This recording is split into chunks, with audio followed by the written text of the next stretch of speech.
Subscribe now and press the bell icon. Never miss an update. नमस्कार साथियों, स्वागत करता हूं सभी का इस YouTube चैनल पर। साथियों, राजस्थान जीके के अंतर्गत ये टेस्ट नंबर 11 आपके लिए लेकर आया हूं, जिसमें आपको राष्ट्रीय व राज्य प्रतीक से संबंधित महत्वपूर्ण सभी प्रश्न देखने को मिल जाएंगे और साथ में प्रत्येक प्रश्न का चित्रात्मक वर्णन आपके लिए किया जाएगा। तो साथियों, वीडियो को पूरा देखिएगा, बहुत ज़्यादा नॉलेज इन प्रश्नों से आपका होने वाला है। शुरू करते हैं साथियों वीडियो को। बहुत ही शानदार क्वेश्चन है, सभी भर्तियों के लिए उपयोगी, विशेषकर रीट लेवल 1 और लेवल 2 दोनों के लिए बहुत ही उपयोगी। पहला प्रश्न आता है, राजस्थान का राज्य वृक्ष कौन सा है? सागवान, रोहिड़ा, बबूल और शमी। तो साथियों, इसका जो राइट आंसर है वो रहेगा शमी। शमी को खेंजड़ी भी कहा जाता है या खेंजड़ी को शमी भी कहते हैं, इसलिए विकल्प नंबर चौथा सही है। साथियों, ये देखिए, ये एक खेंजड़ी का पेड़ है जिसको आप शमी भी कह सकते हो। मित्रों, इसको 31 अक्टूबर 1983 को राजस्थान का राज्य वृक्ष का दर्जा दिया गया था। 31 अक्टूबर 1983 को इसको राजस्थान का राज्य वृक्ष घोषित किया।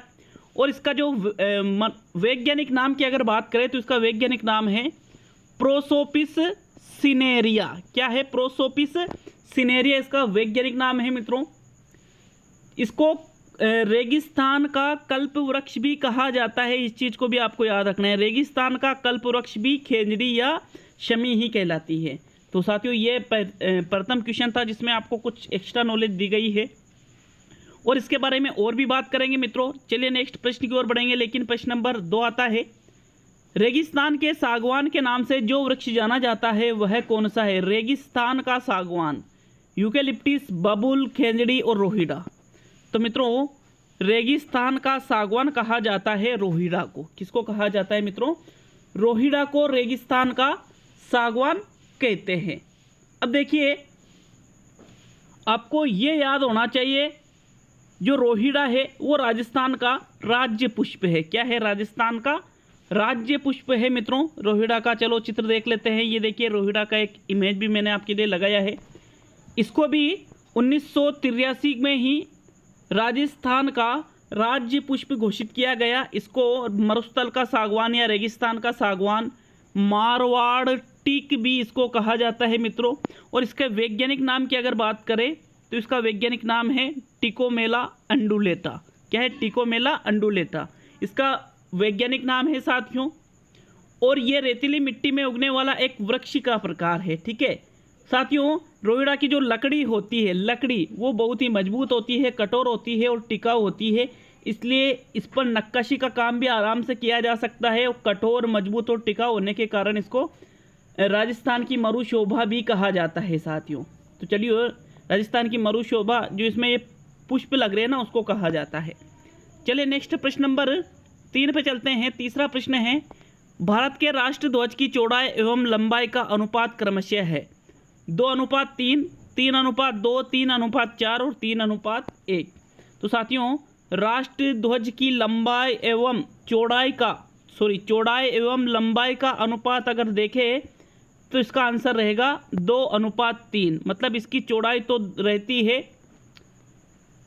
2 और इसकी जो लंबाई रहती है वो 3। 2:3 में इसकी लंबाई चौड़ाई होती है साथियों।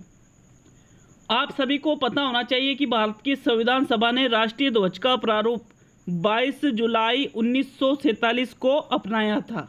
मित्रों देखिए, तिरंगे में समान अनुपात में 3 आड़ी ये अलग अलग कलर के ये होते हैं और बीच में ये चक्र बना होता है जिसमें 24 तिलियाँ होती है। मित्रों, कितनी तिलियाँ होती है? 24 तिलियाँ होती है। आप सभी को ये जो तिलियाँ हैं कि भाई ये घूमती रहती है, जीवन चक्र चल रहा है, ऐसा इनका प्रतीक है मित्रों। तो आपका यहाँ पर जो प्रथम विकल्प है वो बिल्कुल सही है। ये 2 है और ये इसकी लंबाई 3 है। नेक्स्ट प्रश्न नंबर 4 पे आएंगे मित्रों। भारत का राज्य चिन्ह कहाँ से लिया गया है? चौथा और पांचवा जो प्रश्न है वो राज्य चिन्ह से संबंधित है, इसलिए मैंने राज्य चिन्ह के बारे में, इन दोनों के जो आंसर है वो आप बताओगे, फिर उसके बाद में बात करेंगे राज्य चिन्ह के बारे में। तो भारत का राज्य चिन्ह कहाँ से लिया गया है? प्रयाग प्रशस्ति से, अशोक के सारनाथ स्तंभ से, अशोक के 13वें शिलालेख से और अशोक के कलिंग अभिलेख से। तो मित्रों, भारत का जो राज्य चिन्ह है वो लिया गया है अशोक के सारनाथ स्तंभ से। कहाँ से लिया गया है? अशोक के सारनाथ स्तंभ से। दूसरा विकल्प सही है। राज चिन्ह संबंधित नेक्स्ट प्रश्न जो आता है वो है हमारे राज चिन्ह में लिखा हुआ शब्द सत्यमेव जयते कहाँ से लिया गया है? कठोपनिषद, तैत्तिरीय आरण्यक, भारहूत अभिलेख और मुंडकोपनिषद। तो मित्रों जो भारत का राज चिन्ह है जिसके नीचे लिखा हुआ है सत्यमेव जयते, सत्य की ही विजय हो, तो साथियों ये लिया गया है मुंडकोपनिषद से। किससे लिया गया है? मुंडकोपनिषद से। विकल्प नंबर जो चौथा है वो आपका यहाँ पर सही रहेगा। तो मित्रों ये राज चिन्ह के दो प्रश्न थे। अब राज चिन्ह के बारे में बात कर लेते हैं। ये देखिए आपके सामने राज चिन्ह का ये चित्र लिखा है। अब यहाँ पे राज चिन्ह के नीचे सत्यमेव जयते लिखा हुआ है। तो चलिए राज चिन्ह के बारे में थोड़ा बात कर लेते हैं। साथियों कहाँ से लिया गया है? अशोक के सारनाथ स्तंभ से ये लिया गया है और 26 जनवरी 1950 को इसे भारतीय राज चिन्ह का दर्जा दिया गया था। साथियों इस पर जो सत्यमेव जयते लिखा हुआ है वो देवनागरी लिपि में है और इसका मतलब क्या होता है? सत्य की ही विजय होती है। तो साथियों ये राज चिन्ह के बारे में थोड़ी जानकारी थी। चलिए नेक्स्ट अगले प्रश्न की ओर बढ़ेंगे मित्रों। प्रश्न नंबर 6, हमारे राष्ट्रगान को आधिकारिक रूप से कब अपनाया गया? 26 जनवरी 1950, 25 जनवरी 1950, 24 जनवरी 1950 और 26 नवंबर 1949। मित्रों प्रश्न नंबर 6 में जो सही आंसर है वो रहेगा 24 जनवरी 1950 को हमारे राष्ट्रगान को आधिकारिक रूप से अपनाया गया था। 24 जनवरी 1950 को सभी को ये याद होना चाहिए। बस संविधान सभा ने इसे 24 जनवरी 1950 को आधिकारिक रूप से अपना लिया था। विकल्प 3 सही है मित्रों। प्रश्न 7, हमारा राष्ट्रीय वृक्ष है बरगद, अशोक, पीपल और आम। तो मित्रों राष्ट्रीय वृक्ष की अगर बात करें, राष्ट्रीय वृक्ष आपसे पूछा है कि क्या है इनमें से, तो मित्रों हमारा राष्ट्रीय वृक्ष है बरगद। क्या है हमारा राष्ट्रीय वृक्ष? बरगद है साथियों। विकल्प नंबर प्रथम आपका बिल्कुल सही है मित्रों। चलिए बरगद के बारे में थोड़ी बात कर लेते हैं कि भारत का ये राष्ट्रीय वृक्ष है तो इसके बारे में भी जानना जरूरी है साथियों। बरगद का पेड़ आप सभी ने देख रखा होगा। इसका जो वैज्ञानिक नाम है मित्रों वो है फाइकस। क्या नाम है? Ficus benghalensis. क्या है? फाइकस बेंगालेंसिस इसका वैज्ञानिक नाम है मित्रों। ये एक घना वृक्ष होता है जैसा कि चित्र में दिखाई दे रहा है। इसकी शाखाएं दूर दूर तक कई एकड़ तक फैली होती है और इसकी जो जड़ें हैं वो गहरी होती है। कैसी होती है? गहरी होती है। और ये बहुत ही वर्षों तक जिंदा रहता है, मतलब बहुत ही सालों का ये पेड़ होता है साथियों। बहुत सालों तक इसका जीवन काल होता है। तो चलिए नेक्स्ट प्रश्न की ओर बढ़ेंगे। बंकिम चंद्र चटर्जी की किस कृति में हमारा राष्ट्रीय वंदे मातरम संकलित है? तो यहाँ पर राष्ट्रीय गीत की बात की जा रही है कि बंकिम चंद्र जो चटर्जी है उन्होंने जो राष्ट्रीय गीत लिखा है वो कौन सी कृति में संकलित है? स्वराज्य की ओर, स्वाधीन भारत, देशभक्ति और आनंद मठ। तो मित्रों इसका राइट आंसर है जो बंकिम चंद्र चटर्जी ने वंदे मातरम जो गीत लिखा है वो आनंद मठ इनकी कृति का नाम है, इसमें ये संकलित है। तो विकल्प नंबर चौथा आपका प्रश्न नंबर 8 में सही रहेगा साथियों। आप सभी को ये भी मालूम होना चाहिए कि हमारा राष्ट्रीय गीत क्या है? वंदे मातरम, जिसको सबसे पहले सन 1896 में भारतीय राष्ट्रीय कांग्रेस का जो कलकत्ता अधिवेशन हुआ था वहाँ पर ये सर्वप्रथम गाया गया था, वंदे मातरम। नेक्स्ट प्रश्न नंबर 9 देखेंगे मित्रों। ऊंट को पशुधन श्रेणी में राजकीय पशु घोषित किया गया 30 जून 2014, 19 सितंबर 2014, 25 जून 2014 और 21 जून 2014। तो मित्रों ऊंट को पशुधन श्रेणी में राजकीय पशु घोषित करने की अगर तिथि की बात करें कि कब किया गया था, तो ये किया गया था 30 जून 2014 को, जबकि इसकी अधिसूचना 19 सितंबर 2014 को जारी की गई थी। तो आप सभी को याद होना चाहिए इसका प्रथम विकल्प सही है। और इसको रेगिस्तान का जहाज भी कहा जाता है मित्रों। ऊँटों का जो पालन करती है उस जाति का नाम उसको कहा जाता है रेबारी जाति के लोग। कौन सी जाति? रेबारी। तो यहाँ पर आपका प्रथम विकल्प सही है मित्रों। चलिए नेक्स्ट प्रश्न नंबर 10 पे चलते हैं। अगर इसका वैज्ञानिक नाम आपसे पूछे तो इसका वैज्ञानिक नाम आता है मित्रों कैमेलस। ऊंट का वैज्ञानिक नाम आता है कैमेलस। प्रथम विकल्प सही है। नेक्स्ट प्रश्न नंबर 10, खेजड़ी की फली को कहा जाता है लूम, छोकड़ा, बन्नी और सांगरी। तो साथियों खेजड़ी की फली को क्या कहा जाता है ये आपको बताना है मित्रों। और इसका जो राइट आंसर है वो रहेगा सांगरी। खेजड़ी की जो फली होती है उसको सांगरी कहा जाता है मित्रों।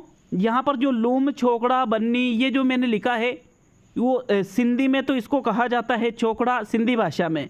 फिर अगर बन्नी की बात करें मित्रों तो कन्नड़ में इसे बन्नी कहा जाता है। और लूम तो इसके चारे के रूप में प्रयुक्त होता है, इसकी जो पत्तियां होती है उसको लूम कहा जाता है मित्रों। चौथा विकल्प आपका यहाँ पर सही है। नेक्स्ट प्रश्न नंबर 11, भारत की राष्ट्रीय नदी है सरस्वती, जमुना, गंगा और चंबल। तो साथियों सभी को मालूम होगा भारत की राष्ट्रीय नदी है गंगा। कौन सी नदी है मित्रों? भारत की राष्ट्रीय नदी गंगा नदी है। साथियों सभी को ये याद होना चाहिए कि जो राष्ट्रीय नदी गंगा है इसकी लंबाई 2510 किलोमीटर है। कुल लंबाई कितनी है इसकी? 2510 किलोमीटर है। और आपको ये भी मालूम होना चाहिए कि साथियों इसको अलग अलग स्थान पर सिर्फ गंगा के नाम से नहीं जाना जाता है, इसको इसको भागीरथी नदी भी कहा जाता है। और देवप्रयाग में यहाँ पर अलकनंदा एक नदी है, वहाँ पर ये मिलती है, जिसके बाद इसे गंगा कहते हैं। तो साथियों नेक्स्ट प्रश्न की ओर बढ़ेंगे। प्रश्न नंबर आपका आता है प्रश्न नंबर 12, भारत का राष्ट्रीय फल क्या है? सेब, आम, अनार और सभी।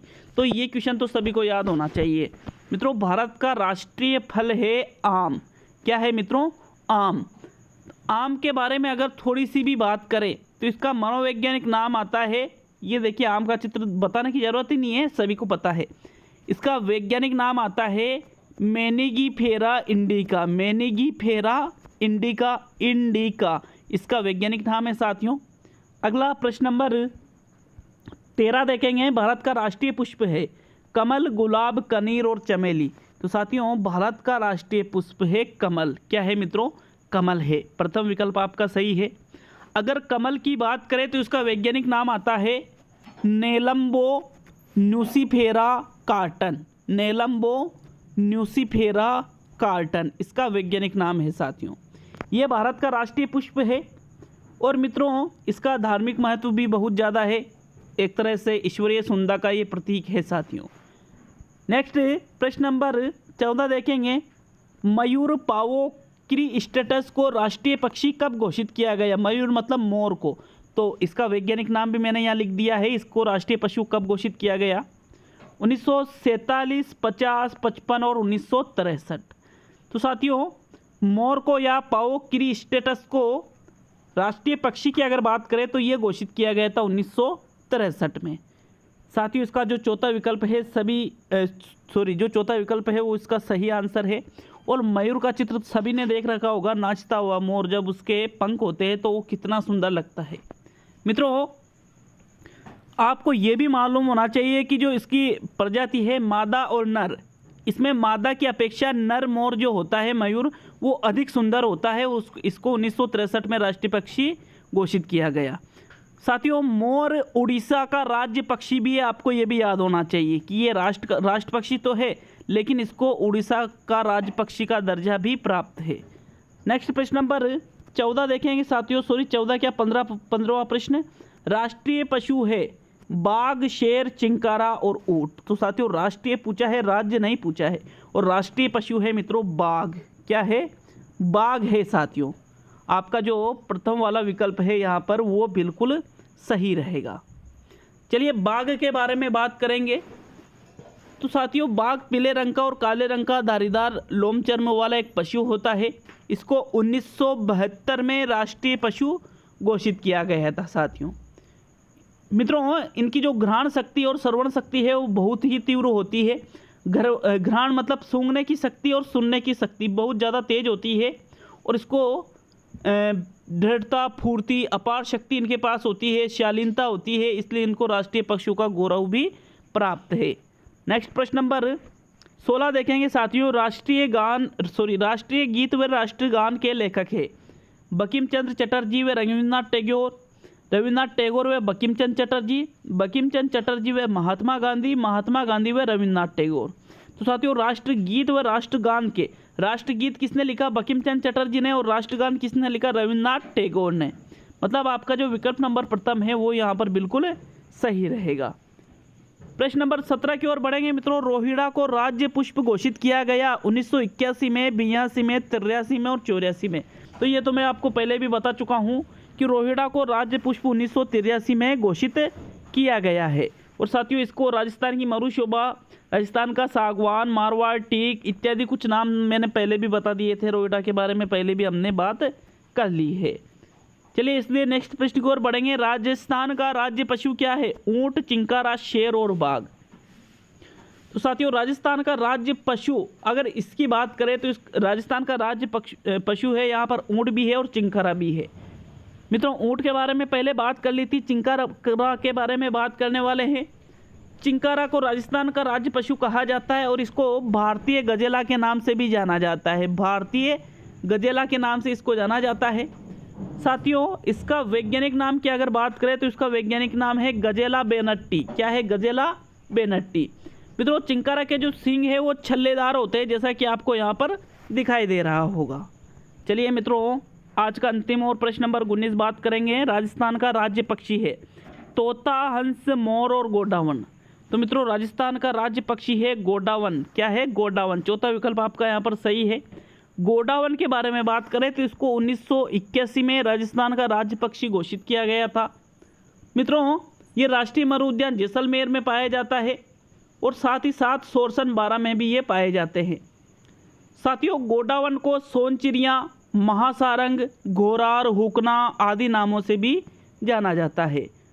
साथियों ये गोडावन शुतुरमुर्ग आपने नाम सुना होगा, उसका एक प्रतीक है और यह भी एक बड़े आकार का पक्षी है। मित्रों ये एक शर्मिला और सर्वाहारी पक्षी है और ये वर्तमान में लुप्त होने की कगार पर है, इसलिए इसको रेड डाटा पुस्तक है उसके अंतर्गत भी शामिल किया गया है। तो साथियों ये आज का जीके के कुछ प्रश्न थे। आशा आपको जरूर अच्छा लगा होगा ये टेस्ट वीडियो। लाइक करके जाए, वीडियो शेयर करें और चैनल को सब्सक्राइब करें। अगर अच्छा लगता है तो आपको इस चैनल पे जरूर जुड़कर रहिए साथियों। बहुत बहुत धन्यवाद। मिलते हैं अगले वीडियो में।